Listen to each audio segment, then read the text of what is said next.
क्या कभी कोई सोच सकता है कि हमारी रसोई में रखा एक आम सा मसाला कभी इतना कीमती था कि प्राचीन रोम में 1 पाउंड सूखी अदरक के बदले एक पूरी भेड़ मिल जाती थी। मतलब ये सिर्फ मसाला नहीं, एक तरह से सोना था। बिल्कुल। और आज हम इसी सोने की मतलब सूखी अदरक की कहानी में जरा गहराई से उतरने वाले हैं। आयुर्वेद ने इसे एक नाम दिया है सुंठी। और ये कहानी सिर्फ एक मसाले की नहीं बल्कि इस रहस्य को सुलझाने की है कि कैसे एक साधारण सी दिखने वाली चीज को आयुर्वेद विश्व भेषज का दर्जा देता है, यानी सार्वभौम औषधि। तो आज का हमारा मिशन यही है, ये पता लगाना कि इस सूखी अदरक में आखिर ऐसा क्या खास है, इसका वो कौन सा सीक्रेट है जो इसे लगभग हर मर्ज की दवा बनाता है। हम इसके ऐतिहासिक सफर से लेकर इसके जो गुण हैं हर परत को खोलेंगे। और इस सफर में हमारा गाइड होगा सुंठी पर किया गया एक विस्तृत आयुर्वेदिक शोध और हमारे हजारों साल पुराने शास्त्रीय ग्रंथ। हाँ, ये एक तरह से एक जासूसी का काम है। हम उन सुरागों को जोड़ेंगे जो प्राचीन श्लोकों में छिपे हैं और ये समझने की कोशिश करेंगे कि हमारे पूर्वजों ने प्रकृति के इस तोहफे को इतनी गहराई से कैसे समझा था। तो चलिए शुरू करते हैं इसके नाम और पहचान से। ठीक है, तो सबसे पहले इसके नाम की ही बात करते हैं। मुझे पता चला है कि अदरक या जिंजर का नाम संस्कृत के एक शब्द श्रृंगवेर से आया है, जिसका मतलब है सींग वाला। इसकी बनावट भी तो वैसी ही होती है, सींग जैसी शाखाओं वाली। एकदम सही। और यहीं से इसकी कहानी शुरू होती है। देखिए, इसकी पहचान का जिक्र भावोप्रकाश निघंटु में एक श्लोक से होता है। आर्द्रा स खदिता भूम्याम कंदहो प्रसरति ही सह, यानी जो जमीन के अंदर कंद के रूप में फैलती है उसे आर्द्रा या ताजी अदरक कहा गया है। इसका इतिहास भी बहुत दिलचस्प है। चरक संहिता जैसे महान ग्रंथों में इसे विषहारी तक कहा गया है, मतलब जहर के असर को कम करने वाला। अच्छा। हाँ, यह सिर्फ एक जड़ी बूटी नहीं थी, बल्कि एक कह सकते हैं व्यापारी क्रांति थी।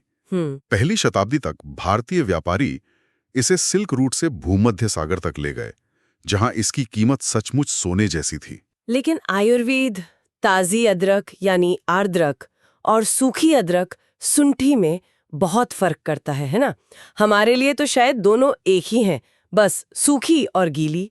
पर आयुर्वेद ऐसा नहीं मानता। ये एक बहुत ही महत्वपूर्ण बिंदु है। हाँ। आयुर्वेद के अनुसार सूखने की जो प्रक्रिया है उससे इसके गुण पूरी तरह से बदल जाते हैं। ताजी अदरक यानी आर्द्रक वो रस से भरी होती है, मांसल होती है, बाहर से हल्की भूरी और अंदर से पीली और रेशेदार। उसकी खुशबू बहुत तेज नींबू जैसी होती है और स्वाद तीखा। लेकिन जब इसी को सुखा लिया जाता है तो ये सुंठी बन जाती है। और सुंठी कैसे दिखती है?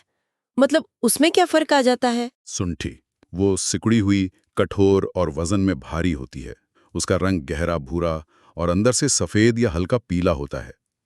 तोड़ने पर उसकी एक अलग ही बहुत तेज महक आती है और उसका स्वाद भी तीखेपन के साथ थोड़ा कड़वा हो जाता है। संक्षेप में कहें तो अदरक और सुंठी एक ही पौधे के दो अलग अलग व्यक्तित्व हैं, जिनके शरीर पर काम करने के तरीके भी बिल्कुल अलग हैं। ये तो बहुत ही दिलचस्प है। और मैंने सुना है कि आयुर्वेद में सुंठी के कई नाम हैं और हर नाम इसके खास गुण का राज खोलता है। ये तो कुछ ऐसा हुआ जैसे किसी सुपर हीरो के कई नाम हों जो उसके अलग अलग शक्तियों को बताते हैं। बिल्कुल सही कहा आपने। आयुर्वेद में नामकरण यूं ही नहीं होता था, हर नाम के पीछे एक वजह होती थी। भावप्रकाश निघंटु का एक श्लोक है जो इसके कुछ नाम बताता है। शुंठी नागरमाख्यातम विश्वम च विश्वभेषजम उष्णम कटुभद्रम च श्रृंगवेरम महोषधम। चलिए इन नामों को एक एक करके समझते हैं। जरूर। पहला नाम तो शुंठी ही है। हाँ, शुंठी शब्द शुष धातु से बना है, जिसका अर्थ है सुखाना। तो ये शरीर में बढ़े हुए कफ दोष या कह लीजिए अतिरिक्त नमी को सुखाती है। जब भी शरीर में भारीपन, जकड़न या बलगम जैसा महसूस हो, जैसे सर्दी जुकाम में, तो शुंठी की ये सुखाने वाली शक्ति ही काम आती है। अच्छा, और नागर या महाऔषध, ये तो सुनने में बहुत शक्तिशाली नाम लगते हैं और हैं भी। नागर का एक अर्थ है सर्वश्रेष्ठ और महाऔषध का मतलब है महान औषधि। ये नाम तो सीधे सीधे इसकी श्रेष्ठता की घोषणा कर रहे हैं। फिर आता है विश्व भेषज या विश्व औषधि, जिसका मतलब है सार्वभौमिक दवा। सार्वभौमिक दवा। हाँ, एक ऐसी औषधि जो लगभग हर रोग में किसी न किसी रूप में उपयोगी हो। और यही तो वो रहस्य है जिसे हम आज सुलझाने की कोशिश कर रहे हैं। और एक नाम था कटुभद्रा। ये सुनने में बहुत काव्यात्मक है ना? इसका अर्थ है तीखी लेकिन कल्याणकारी। कटु यानी तीखी और भद्रा यानी कल्याण करने वाली। स्वाद में तीखी होने के बावजूद ये शरीर का भला करती है। तो ये नाम मिलकर सुंठी का एक पूरा कैरेक्टर स्केच बना देते हैं। एक ऐसी औषधि जो सुखाती है, जो महान है, जो सार्वभौमिक है और जो तीखी होकर भी हमारा कल्याण करती है। वाह, तो ये नाम तो इसकी पर्सनालिटी का एक ट्रेलर जैसा हो गया। पर असल में इसकी शक्ति का विज्ञान क्या है? आयुर्वेद में इसके लिए रस पंचक नाम का एक फ्रेमवर्क है, सही कहा ना मैंने? हाँ बिल्कुल। रस पंचक को आप आयुर्वेद की फार्माकोलॉजी का आधार समझ सकते हैं। किसी भी जड़ी बूटी का शरीर पर असर समझने के लिए इन 5 चीजों को परखा जाता है: रस, गुण, वीर्य, विपाक और प्रभाव। चलिए सुंठी के रस पंचक की गहराई में उतरते हैं। इसके गुणों का वर्णन इस श्लोक में मिलता है। शुंठी कटुष्णा वीर्येण विपाके मधुरा गुरुः रूक्ष अग्निदीपनी वृश्य। इस श्लोक में इसकी कई बातें छिपी हैं। तो सबसे पहले बात करते हैं रस की, यानी स्वाद की। सुंठी का मुख्य रस कटु है, मतलब तीखा। जैसे ही हम इसे खाते हैं, ये तीखापन हमारी पाचन अग्नि जठराग्नि को भड़का देता है, जैसे आग में घी डालना। इससे भूख खुलती है और पाचन सुधरता है। वैसे ताजी अदरक में इसके साथ हल्का मधुर यानी मीठा रस भी होता है, पर सुंठी में तीखापन ही मुख्य है। ठीक है, स्वाद हुआ तीखा। अब इसके गुण क्या हैं? इसकी क्वालिटीज? इसके मुख्य गुण हैं लघु और स्निग्ध। लघु का मतलब है कि ये पचने में बहुत हल्की है, शरीर पर कोई बोझ नहीं डालती। और स्निग्ध का मतलब है कि इसमें हल्की सी चिकनाहट है, जो शरीर में रूखेपन को कम करती है। और इसके अलावा ये तीक्ष्ण भी है, मतलब बहुत तेज, बहुत पैनी। अपने सी तीक्ष्ण गुण के कारण ये शरीर के छोटे से छोटे चैनल्स या स्रोतों में घुसकर अपना असर दिखाती है। मतलब ये हल्की है, थोड़ी चिकनी है और तेजी से काम करती है। एक परफेक्ट कॉम्बिनेशन लगता है। अब आते हैं इसके वीर्य पर। इसकी तासीर गर्म है या ठंडी? इसका वीर्य है उष्ण, यानी इसकी तासीर गर्म है। इसी वजह से तो सर्दियों में अदरक की चाय इतनी अच्छी लगती है। ये शरीर में गर्मी पैदा करती है, बंद चैनलों को खोलती है और पसीना लाकर शरीर की गंदगी बाहर निकालती है। एक मिनट, अगर इसकी तासीर गर्म है तो क्या इसका मतलब यह है कि जिन लोगों को पहले से ही शरीर में गर्मी, एसिडिटी या जलन की समस्या है, उन्हें इससे दूर रहना चाहिए? ये तो उनके लिए समस्या खड़ी कर सकती है। आपका सवाल बिल्कुल सही है, और यहीं पर आयुर्वेद का असली जादू सामने आता है। कोई भी सामान्य बुद्धि वाला व्यक्ति तो यही सोचेगा कि गर्म चीज शरीर में जलन बढ़ाएगी, लेकिन सुंठी इस नियम को तोड़ देती है। और इसका राज छिपा है रस पंचक के चौथे बिंदु, विपाक में। विपाक का मतलब है पाचन के बाद शरीर पर पड़ने वाला अंतिम प्रभाव। और सुंठी का विपाक क्या है? यही तो विरोधाभास है। गर्म तासीर होने के बावजूद सुंठी का विपाक मधुर होता है, यानी मीठा। ये एक ही तीर से 2 निशाने साधने जैसा है। पहले अपनी गर्मी से ये पाचन की आग को तेज करती है, खाने को पचाती है, कफ को सुखाती है। लेकिन जब इसका काम पूरा हो जाता है तो अंत में ये शरीर पर एक मीठा, पोषण देने वाला और शांत करने वाला प्रभाव छोड़ती है। अरे वाह! तो ये एक तरह का आयुर्वेदिक सीक्रेट वेपन है। गरम तासीर दिखाकर दुश्मन, मतलब कमजोर पाचन, को हराता है, लेकिन बाद में शरीर को दोस्त की तरह पोषण भी देता है। बिल्कुल। शायद यही संतुलन इसे महौषध बनाता है। आपने बिल्कुल सही पकड़ा। इसकी गर्म तासीर अपना काम करके चली जाती है, लेकिन इसका मधुर विपाक शरीर को लंबे समय तक फायदा पहुंचाता है, उसे कमजोर नहीं होने देता। यही इसकी सबसे बड़ी खूबी है। तो हमारे पास इसकी एक प्रोफाइल तैयार हो गई है। ये हल्की है, तेज है, गर्म है, लेकिन इसका अंतिम असर मीठा है। ये पर्सनालिटी शरीर में जाकर असल में करती क्या है? इसके काम क्या है, जिन्हें आयुर्वेद की भाषा में कर्म कहते हैं? इसके कर्म इसके गुणों से ही निकलते हैं। सबसे पहला और सबसे महत्वपूर्ण कर्म है दीपन पाचन। इसे एक बुझती हुई आग के उदाहरण से समझिए। दीपन का काम है उस आग पर पंखा झलना ताकि भूख लगे, और पाचन का काम है लकड़ी यानी भोजन को पूरी तरह जलाना ताकि कोई कच्चा कोयला या आम न बजे। यानी ये हमारे डाइजेस्टिव सिस्टम के लिए एक कंप्लीट मैनेजर की तरह काम करती है। बिल्कुल। इसके अलावा ये ग्राही है। ग्राही का मतलब है जो पकड़ ले या सोख ले। ये आंतों से अतिरिक्त पानी को सोखकर दस्त जैसी समस्याओं को रोकती है। अपने गर्म और तीक्ष्ण गुणों के कारण ये कफवातक घन है, यानी ये शरीर में बढ़े हुए कफ और वात दोषों को शांत करती है।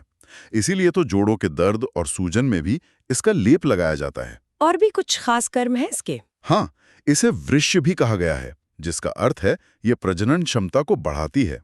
और ये हृदय भी है, यानी हृदय के लिए भी लाभकारी है। और आम समस्याओं जैसे बुखार, खांसी, सांस की तकलीफों में तो ये फायदा करती ही है। इसीलिए इसे ज्वर घन और श्वासकाश घन भी कहते हैं। और जहां तक मुझे पता है, सुंठी की शक्ति को और बढ़ाने के लिए इसे दूसरी जड़ी बूटियों के साथ भी मिलाया जाता है। इसका सबसे प्रसिद्ध योग त्रिकटु चूर्ण है। लगभग हर आयुर्वेदिक चिकित्सक इसका इस्तेमाल करता है। आपने सही कहा। त्रिकटु आयुर्वेद की सबसे प्रसिद्ध और असरदार औषधियों में से एक है। इसका श्लोक कहता है, पिप्पली मरिचम शुंठी त्रिकटु त्र्यूषणम स्मृतम। त्रिकटु का अर्थ है 3 तीखे पदार्थ। जैसा कि श्लोक में बताया गया है, इसमें 3 चीजें बराबर मात्रा में होती हैं। शुंठी, मरिच यानी काली मिर्च, और पिप्पली यानी लंबी मिर्च। और ये तीनों तीखी चीजों का मिश्रण ये किन समस्याओं में काम आता है? ये मिश्रण पाचन की आग को प्रचंड कर देता है। इसलिए ये मुख्य रूप से अग्निमांद्य यानी कमजोर पाचन, मोटापा, पेट के रोग और कफ से जुड़ी समस्याओं जैसे साइनस और अस्थमा में दिया जाता है। इसके अलावा शुंठी का अकेले भी कई तरह से प्रयोग होता है। जैसे मोटापे में इसे गुड़ के साथ, पेट दर्द में दूध के साथ और घी के साथ मिलाकर आंखों के रोगों में अंजन के रूप में भी इस्तेमाल किया जाता है। तो हमने इसके नाम समझ लिए, इसका रस पंचक समझ लिया और ये भी जान लिया कि ये शरीर में क्या क्या काम करती है। लेकिन अब हम उस बिंदु पर आते हैं जहां विज्ञान भी कभी-कभी हैरान हो जाता है। आयुर्वेद में इसे प्रभाव कहते हैं, एक ऐसी विशेष शक्ति जिसे रस, गुण, वीर्य, विपाक के सामान्य नियमों से भी नहीं समझाया जा सकता। क्या शुंठी का भी कोई ऐसा प्रभाव है? हाँ, और यहीं पर शुंठी का असली रहस्य, इसका असली जादू सामने आता है। शुंठी के 2 विशेष प्रभाव बताए गए हैं। पहला है दह प्रशमन, यानी जलन को शांत करना। 1 मिनट, लेकिन ये कैसे हो सकता है? ये तो पूरी तरह से उल्टा लगता है। अभी हमने इतनी देर बात की कि इसकी तासीर गर्म है, ये उष्ण है, तो इसे तो जलन बढ़ानी चाहिए ना कि शांत करनी चाहिए? चैत्र है जो कहता है कि कुछ चीजों की शक्तियां हमारे बनाए नियमों से परे होती हैं। सामान्य नियम के अनुसार उष्ण वीर्य वाली औषधि को पित्त बढ़ाकर शरीर में जलन पैदा करनी चाहिए, लेकिन शुंठी अपने मधुर विपाक और इस विशेष प्रभाव के कारण शरीर में होने वाली जलन जैसे एसिडिटी या त्वचा की जलन को भी शांत करती है। यह इसकी एक अद्वितीय, लगभग चमत्कारी क्षमता है। ये सच में अविश्वसनीय है। तो ये एक ही समय में गर्म और ठंडी दोनों तरह से काम कर सकती है। और इसका दूसरा विशेष प्रभाव क्या है? इसका दूसरा प्रभाव है कृमिघ्न, यानी कीटाणुनाशक। यह सीधे तौर पर पेट के कीड़ों, परजीवियों और सूक्ष्म कीटाणुओं को नष्ट करती है। यह भी इसका एक विशेष प्रभाव है जो इसके रस, गुण, वीर्य के विश्लेषण से पूरी तरह नहीं समझा जा सकता।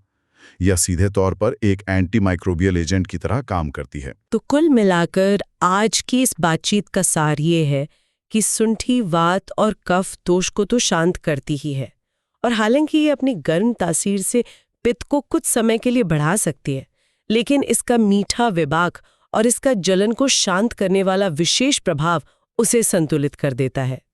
ये तो एक बहुत ही बुद्धिमान औषधि है जो जानती है कि कब गर्मी दिखानी है और कब ठंडक देनी है। बिल्कुल सही। शुंठी की ये यात्रा हमें दिखाती है कि कैसे एक साधारण दिखने वाला कंद अपने अंदर असाधारण औषधीय गुण छिपाए हुए हैं। इसका यही संतुलित, शक्तिशाली और बुद्धिमान स्वभाव इसे महौषध बनाता है। ये हमें सिखाती है कि प्रकृति में सबसे शक्तिशाली चीजें अक्सर सबसे जटिल और विरोधाभासी होती हैं। आज हमने शुंठी के ऐतिहासिक मूल्य से लेकर इसके गुणों को दर्शाने वाले काव्यात्मक नामों तक और इसके अनूठे आयुर्वेदिक प्रोफाइल को समझा, जिसने हमें इसके सबसे बड़े रहस्य तक पहुंचाया, इसका गर्म होकर भी पोषण देने और जलन शांत करने का गुण। और यहाँ मैं एक विचार छोड़ना चाहूंगा। प्राचीन ग्रंथों ने शुंठी को सार्वभौमिक औषधि का दर्जा दिया, जो पाचन से लेकर संक्रमण तक हर चीज में काम आती थी। उन्होंने ये सब बिना किसी मॉडर्न लैब के सिर्फ अवलोकन और अनुभव से पता लगाया। ये सोचते हुए आज की जटिल स्वास्थ्य चुनौतियों के दौर में इस साधारण घरेलू मसाले के और कौन से अनदेखे पहलू हो सकते हैं जिन्हें विज्ञान आज भी खोज सकता है? क्या इसका ये अनोखा प्रभाव हमें इन्फ्लेमेशन और ऑटो इम्यून बीमारियों के लिए कोई नया रास्ता दिखा सकता है?